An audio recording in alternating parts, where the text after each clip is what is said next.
ఒకదానికి పొంతన లేనటువంటి అంశాలు ఈ రెండు కూడా. ఈ రెండింటిని ఒకదానికొకటి పొంతన పెట్టుకోవడం వల్లనే ఇష్యూ డైవర్ట్ అవుతుంది. పోర్టులో బియ్యం అన్నటువంటిది అక్రమ బియ్యం అనేటటువంటిదేమో యాంకరేజ్ పోర్టు ఆస్తులు లాక్కోవడమేమో ఇటు డీపోర్ట్. ఓ రకంగా చెప్పాలంటే పవన్ కళ్యాణ్ చేసినటువంటి అంశాన్ని డైవర్షన్ ఇక్కడ జరిగింది. పవన్ కళ్యాణ్ రైట్ చేసింది ఏంటి? బియ్యం. ఇది జగన్మోహన్ టైంలో ఏదో బియ్యం దాచుకుని వాటిని ఇప్పుడు విదేశాలకు ఎగుమతి చేయట్లా. ఇవాళ ఈ 6 నెలల్లో కూడా కాదు, ఏ నెలకి ఆ నెలే పంపించేస్తారు బియ్యం.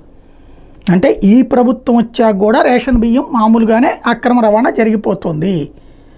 దాన్ని ఎవరు ఆపలేరు. ఎందుకనంటే 10 రూపాయలకి బియ్యం తీసుకునేటటువంటి 10 రూపాయలకి కొనుక్కున్నోడే అమ్మేస్తున్నాడు. అంటే రేషన్ బియ్యం ఇంటికి వచ్చిన దాన్ని అమ్మేస్తున్నాడు. అమ్మిన దాన్ని బ్రోకర్ కొంటున్నాడు, బ్రోకర్ మిల్లర్కి లేకపోతే ఎక్స్పోర్టర్కి ఇస్తున్నాడు, వాళ్ళు అమ్ముకుంటున్నారు. దీంట్లో ఎవరు ఆపలేరు. కాకపోతే ఇదివరకు జగన్ ఉన్నప్పుడు అదిగో బియ్యం మాఫియా అని చెప్పి విమర్శలు చేసినటువంటి తెలుగుదేశం తన అధికారంలోకి వచ్చినా దాన్ని ఆపదు. జస్ట్ మారతాయి అంతే. ఆ వ్యాపారాలు చేసే వాళ్ళ పేర్లు మారతాయి. లేదా వాళ్ళు కలిసినే వ్యాపారం చేస్తారు.